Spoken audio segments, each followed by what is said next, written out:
Welcome to today's episode of the Deep Dive Credit Podcast, presented by Elite Credit Solutions. We are your trusted partner in affordable credit repair, proudly based in Tampa, Florida, and dedicated to serving clients across the entire United States. Join us as we explore the intricacies of credit management, share expert insights, and empower you with the knowledge you need to achieve your financial goals. Get ready for an enlightening journey into the world of credit. Let's dive in. Welcome back to the Deep Dive. Today, we're going to be tackling something that I think a lot of business owners find really daunting. Yeah, Building business credit. it's a tough one. Oh, it is. And thankfully, we have some really incredible expert advice to guide us through this process. We're going to be diving deep into Ty Crandall's YouTube video, Live with Ty Crandall, How to Build Business Credit Fast in 2024. Now, this guy... Yeah, he knows his stuff. He does. He's helped over 50,000 business owners navigate this often confusing world. Definitely confusing. So we're going to extract the key takeaways that'll have the biggest impact on your journey. I like it. Yeah. Let's dive in. All right. So Ty throws out a fascinating idea right at the beginning. Oh, yeah. That you can get approved for business credit even if your business literally launched today. And that's a pretty powerful concept. That is very powerful. But how do we make that a reality? Well, it all starts with what Ty calls setting up your business for fundability. Think of it like building a house. You need a solid foundation before you can even think about those, fancy upgrades. Okay, I'm intrigued. Yeah. What are the foundational elements that make a business fundable? Okay, so the core principle here is separation. Your business needs to be its own distinct entity, completely separate from your personal finances. Yeah. Now, this might seem pretty obvious, but it's surprising how many business owners kind of blur those lines. Yeah, they do. Yeah. So what are the specific steps to achieve this separation? So I'm imagining, separate bank accounts, but what else? You're on the right track. A separate business bank account is non-negotiable. But it goes deeper than that. We're talking entity type, choosing a separate business address, even having a dedicated phone number for your business. Okay. Let's break those down one by one. What's the deal with entity type? Why does that matter for fundability? Okay, so incorporating or forming an LLC is crucial. It's not just about legal protection. It's about signaling to lenders that you're serious about your business. It shows them you're in it for the long haul. So it's about looking legitimate and trustworthy, which makes those lenders feel more comfortable lending you money. Absolutely. And that same logic applies to your business address. Okay. Ty strongly advises against using virtual addresses, like those from iPostal. They can kind of scream startup or even shady to some lenders. I see. Yeah. What's the alternative then? Where should we be setting up shop address-wise? Virtual offices are a good option, but choose providers like Regis Alliance or DaVinci Virtual. These companies offer addresses in more prestigious locations, so it projects an image of stability. Gotcha. It's about appearances, even in the digital age. Precisely. Now let's talk about that phone number. Okay. Ty specifically warns against using Google Voice numbers. Really? Seems pretty minor, but details like this matter when you're building credibility with lenders. You've got me curious. Why the Google Voice aversion? What's the hidden downside there? We'll dive into that a bit later. Okay. For now, let's move on to another often overlooked element. Okay. The business license. Okay. Even if it's not required in your area, Ty says getting one shows lenders that you're committed and compliant. It's like going the extra mile to prove you're running a legit operation. Exactly. And remember that example he gave about Grainger, the industrial supplier? They offer a $2,500 credit line just for providing a business license. That's a pretty sweet incentive to just tick that box. Okay, good point. So we've covered legal structure, address, phone, and licensing. What else is crucial for building that fundability foundation? Having a professional website is more critical now than ever. Oh, really? Oh, yeah. Ty's actually seen businesses get declined simply for lacking a decent website. Wow. It's the first place lenders look to kind of assess your credibility these days. So we're not just talking about a basic online presence anymore. It's got to look polished and professional. Right. Ty recommends Profitler.com as a good starting point. Yeah. They offer affordable website design and other services that can really elevate your online presence. So investing in a good website is an investment in my business's fundability. 100%. Got it. Anything else we need to nail down before moving on? Consistency is key. Okay. Make sure your business information, Your name, address, phone number is identical across all platforms. Yeah. Your website, bank account, social media, everything. Ah. So even a slight discrepancy could raise red flags for lenders? For sure. They're looking for any reason to say no. Right. So think of it like this. Would you trust a business whose information is constantly changing? Probably not. Probably not. Consistency builds trust, and that's exactly what we're aiming for. Right. Consistency is king. We've laid the groundwork for a fundable business. Right. Where do we go from here? What's the next step in this credit building journey? Now it's time to tackle the world of business credit reporting agencies. Uh-oh. Yeah. Here we go. They're the gatekeepers of your business credit score. And understanding how they operate is crucial. Okay. The all-powerful credit bureaus. Everyone's favorite topic, right? But seriously, they hold a lot of sway. Yeah, they do. So let's dive into that world. Okay, so there are 3 major players. Okay. Equifax, Experian, and Dun & Bradstreet. Gotcha. Each has its own quirks and requirements, which can make things a bit tricky. Sounds like we're about to enter a labyrinth of credit reporting intricacies. Maybe a little bit. Lead the way. Okay, let's start with Equifax and Experian. They actually create credit reports for your business automatically, even if you haven't actively sought credit yet. Hold on. They're creating reports on my business without me even knowing about it? That seems a bit invasive. It can feel that way. They do this in one of 2 ways. Either when a credit account is reported to them under your business name, or they can pull your business information from public records. Think annual report filings with the Secretary of State. Things like your business name, address, and NAICS code are all out there. So they're piecing together a credit profile based on publicly available data. That's both impressive and a little unsettling. A little bit of both. And here's the kicker. If they create a report before you've established any positive credit history, they often assign a failing score by default. Ouch. That's like being judged before you've even had a chance to prove yourself. It seems like we need to get ahead of this and establish some positive credit quickly. Exactly. You want to take control of your narrative before these agencies write a story you don't like. Now, Dun & Bradstreet, on the other hand, has a different set of requirements. Okay, a different beast to wrangle. What do we need to know about Dun & Bradstreet? They require 3 separate accounts reporting to them. Okay. Plus, you need a DUNS number to even get on their radar. The DUNS number, what in the world is that? Sounds like some kind of secret code. It's essentially a social security number for your business, a unique 9-digit identifier assigned by Dun & Bradstreet. Sounds important. How do we get our hands on one of those magical DUNS numbers? Good news is you can get one for free. Ty recommends creditsuite.com/duns. Or you can simply do a web search for free DUNS number. Easy enough. But Ty did have a warning about Dun & Bradstreet, didn't he? Something about their sales tactics. Oh, yeah. He essentially said they'll try to sell you everything under the sun, a lot of which you probably don't need. Okay. Yeah. It's important to be aware of that going in. So approach with caution, but don't be afraid to get that DUNS number. Right. It's an essential piece of the puzzle. Now I've got this solid foundation. We're monitoring those credit reports like hawks, and we've got our DUNS number.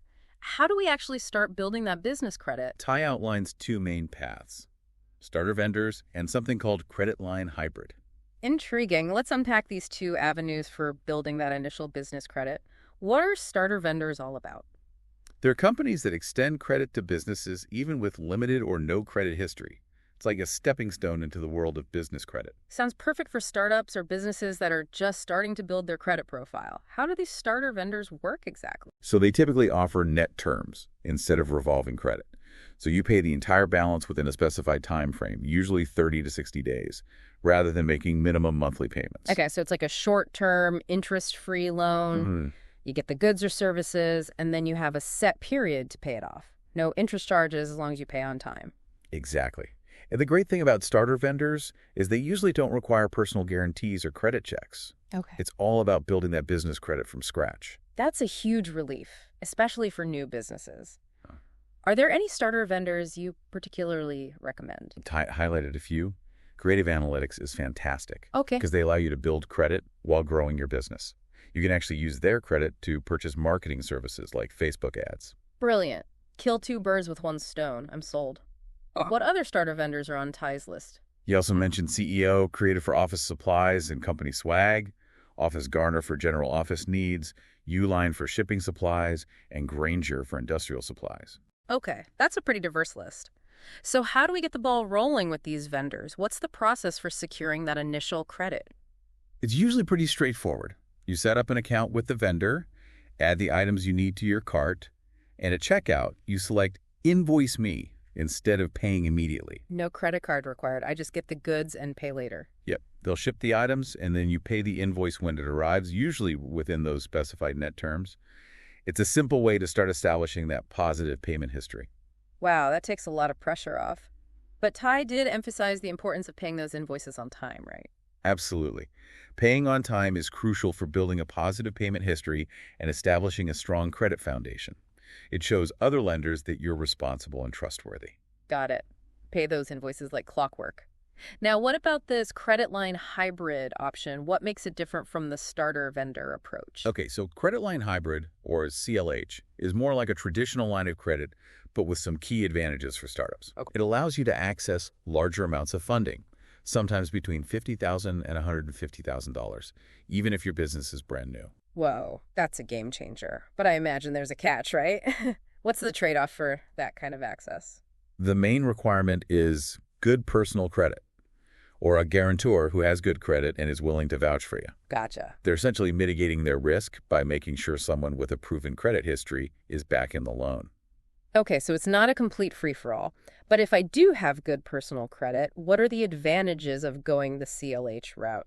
The benefits are significant. They often offer 0% interest rates, Nice. which is a massive plus. Plus, you usually don't need extensive documentation or financial statements.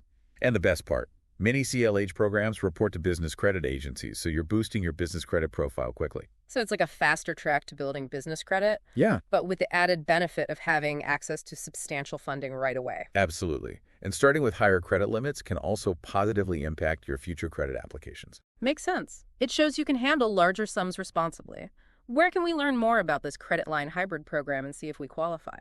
Ty mentioned CreditSuite.com has more information and a potential approval path for the CLH program. Excellent. We'll check that out for sure. Mhm. So we've covered laying the groundwork for a fundable business, navigating those credit reporting agencies, and explored the two main paths to building initial business credit. What's next in our deep dive? Now that we've dipped our toes into the world of business credit, it's time to dive deeper into monitoring your business credit reports. Understand the concept of tiered credit and unlock the true power of business credit. Sounds like we're just getting started. Stay tuned for part 2 of our deep dive into building business credit, where we'll explore those next crucial steps. Welcome back to the deep dive. We're continuing our exploration of building business credit, and last time we left off talking about starter vendors and the credit line hybrid program. Those are great options for establishing those initial credit lines. Yeah. But building business credit is an ongoing process. It's not a set it and forget it kind of thing. Right. So what comes next? What do we need to be doing to stay on top of our business credit and make sure things are moving in the right direction? Well, monitoring is key. Ty Crandall, our business credit guru, really emphasizes the importance of keeping a close eye on your business credit reports. Think of it like checking your bank statements regularly. Yeah, that makes sense. You want to catch any errors or discrepancies early on and make sure all your hard work building credit is actually reflected in those reports. Exactly. Okay. But Ty did mention that accessing these reports has become a bit trickier in 2024. Oh, really? Some of the old standbys, like Nav, aren't as reliable as they used to be. That's frustrating. So where do we turn then for accurate, up-to-date information on our business credit? Nav can still be useful for limited data from Experian and Equifax. Okay. But for a complete picture, you'll likely need to go directly to Dun & Bradstreet and Experian themselves. Directly to the source. But that sounds like it could be a time-consuming hassle. It can be. Services like CreditSuite offer comprehensive reports for their clients, which could be a more streamlined option. It's worth exploring if you're looking for a one-stop solution. Good to know. So we're diligently monitoring our reports, making sure those positive payment experiences we've been building are being accurately recorded. How many of these positive experiences do we need before we can level up in this business credit game? Ty recommends aiming for at least 5 payment experiences reported across all 3 credit agencies before you start targeting those higher-tier credit options. 5 it is. Now, what exactly are these higher-tier credit options? What new opportunities open up as we build that business credit? This is where the concept of tiered credit comes into play. Okay. Different credit issuers have varying requirements based on the number of accounts and payment experiences you have under your belt. So it's like climbing a ladder, starting with those starter vendors on the bottom rung. and working our way up to bigger and better credit options. That's a great analogy. Tier 1 is where you start building your foundation with those starter vendors. Yeah. Then, once you have around 5 or more positive payment experiences, you can move on to Tier 2. Okay. What awaits us on Tier 2? What kind of credit options become available? Tier 2 opens up opportunities with major retailers. Think of those big box stores or online giants. Okay. They often offer business credit cards and lines of credit with more favorable terms and higher limits than starter vendors. So not only are we building business credit, but we're also potentially getting access to better deals and rewards. I like where this is going. What about Tier 3? What lies beyond the realm of retail giants? Tier 3, typically requiring 8 or more payment experiences, unlocks access to fleet credit, which could be huge for businesses that rely on vehicles. You might also qualify for financing with larger retailers and even some specialized industry-specific credit options. Fleet credit, now we're talking. So if my business dream involves a fleet of food trucks, this is the level I need to reach. Exactly. And then there's the pinnacle of business credit, Tier 4. Ooh, the top tier. What treasures await us at the summit of business credit? Universal credit. This is where you gain access to those major credit cards. Visa, MasterCard, American Express. The ones you can use anywhere. Plus, you'll unlock auto financing and potentially qualify for larger credit lines from financial institutions. That's the ultimate goal, financial freedom and flexibility for your business. But Ty did mention that these tiers aren't always set in stone, right? It's not as simple as checking boxes. Right. There's some fluidity to the system. You might encounter some trial and error as you navigate that credit landscape. Not every lender adheres strictly to these tiers. So how do we navigate this fluid system and avoid those frustrating credit denials? Is there a strategy for choosing which lenders to target? Kai suggests using tools like the Credit Builder from Credit Suite. Okay. This tool can help you strategize your credit applications and target the right opportunities based on your business's current credit profile. It takes some of the guesswork out of the equation. That sounds incredibly helpful. Knowing where you stand and which lenders are more likely to approve, you can save a lot of time and headaches. So we've diligently monitored our reports, strategically climbed the tiered credit ladder, and hopefully have a few credit lines under our belt. What's next? How do we leverage all this hard-earned business credit? Here's a crucial point that many business owners miss.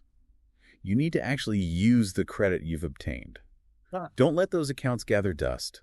So it's not enough to just have those accounts open. We need to be using them regularly. But why is that so important? Using your credit responsibly demonstrates good credit management to lenders. Okay. It shows them that you're capable of handling credit and making timely payments. This can lead to higher credit limits and even more favorable terms down the road. It's like building trust with lenders. The more they see you using credit responsibly, the more they're willing to extend to you. It's a long-term relationship, not a one-time transaction. Precisely. And remember those exciting funding options that Ty highlighted? Building strong business credit opens doors to retail credit cards, fleet credit, auto financing. He even shared stories of clients who secured significant auto financing without personal guarantees or credit checks. That's amazing. It really highlights the power of building business credit. You can access opportunities that wouldn't be available otherwise. But what about those larger credit lines from financial institutions? Are those on the table too? Absolutely. A strong business credit profile makes you a much more attractive borrower. It gives you access to capital that can fuel your growth and help you achieve your business goals. It's incredible how it all comes together.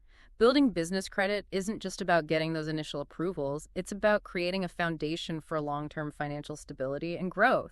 Yeah. It's about giving your business the resources it needs to thrive. Couldn't have said it better myself. It's an investment in your business's future. But wait, there's still more to uncover. Join us for the final part of our deep dive, where we'll recap Ty's key insights and explore the most effective strategies for utilizing business credit to propel your business forward. Welcome back to the deep dive. We've covered a lot of ground in our exploration of building business credit. We have, from laying that crucial, fundable foundation to understanding the nuances of those credit reporting agencies and strategically navigating the tiers of credit. It's been quite a journey. Yeah, and we've learned it's not just about getting approved, but about actively and responsibly using that credit to unlock growth and opportunity for your business. Right. But before we wrap up, let's revisit some of the key insights from Ty Crandall's advice. What stood out to you as the most impactful takeaways? Well, the recurring theme of separation really struck me. Clearly separating your personal and business finances is absolutely paramount for building strong business credit. It's the cornerstone of everything else we've discussed. Yeah, it's like creating a distinct identity for your business in the financial world. It's no longer just an extension of you personally. Exactly. And tied into that is the importance of perception. Lenders are looking for businesses that project an image of legitimacy and credibility. That professional website, the dedicated business address, even that business license, they all contribute to building that trust. It's about putting your best foot forward and demonstrating that you're running a serious, well-established operation. Right. And then there's the strategic approach to tiered credit. Yeah.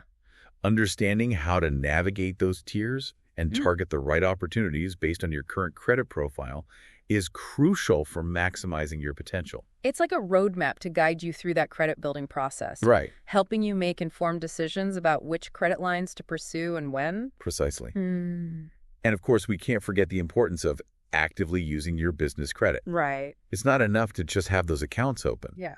You need to demonstrate responsible credit management by using those lines and making timely payments. It's about building that track record of reliability and proving to lenders that you can handle those financial responsibilities. Exactly. It's about building a strong relationship with lenders based on trust and transparency. So what does this all mean for you, our listener? Why should you care about building business credit? It means you have the power to take control of your business's financial future. You're no longer at the mercy of traditional lenders or limited by your personal credit history. You can create a business that's financially independent and positioned for long-term success. It's about opening doors to opportunities that wouldn't be available otherwise. Right. Those larger credit lines, the fleet financing, the ability to secure funding without personal guarantees. It all starts with building that strong business credit profile. It's an investment in your business's growth and stability. And the best part is you don't have to go it alone. Right. Ty Crandall has provided some fantastic resources to guide you along the way. Actually has. He has a business credit building guide that's been downloaded over 1 million times. I think it's like 1.3 million. Wow. It's incredible. You can find it at creditsuite.com/get. It's packed with even more details on starter vendors and step-by-step instructions on how to build that business credit. And if you're ready to dive into that credit line hybrid program we discussed, and be sure to tune in next time for another deep dive into a fascinating topic. Until then, keep learning, keep growing, and keep diving deep into... That wraps up another insightful episode of the Deep Dive Credit Podcast, brought to you by Elite Credit Solutions, your go-to resource for affordable credit repair across the United States. We appreciate you joining us today, and we hope you found the information valuable and empowering. If you're ready to take control of your financial future, don't hesitate to reach out to us at 813-317-6776. Additionally, don't forget to like today's podcast, follow us, or subscribe to stay in tune with future updates. Thank you for listening, and until next time, keep striving for excellence in your credit journey.